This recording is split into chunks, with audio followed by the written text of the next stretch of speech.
Я не думаю, что для властей республики сегодня ситуация благоприятна даже с тем, что они смогли каким-то образом наказать Гагаузию.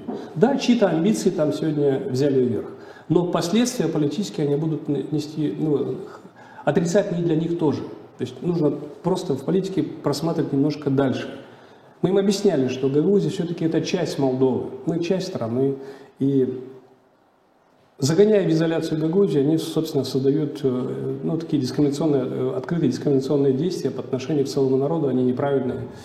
И вот как с этого тупика сейчас выходить, как возобновлять, мне трудно сказать. А понятное дело, что кому нужно противостояние, они как раз сегодня пожинают эти плоды. Им это выгодно, да?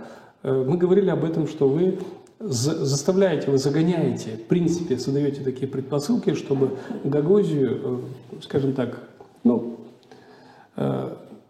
собирать некое протестное, такие больше настроения против Кишинева, при том, что основная масса даже не понимает и не будет понимать, из-за чего это все произошло или происходит.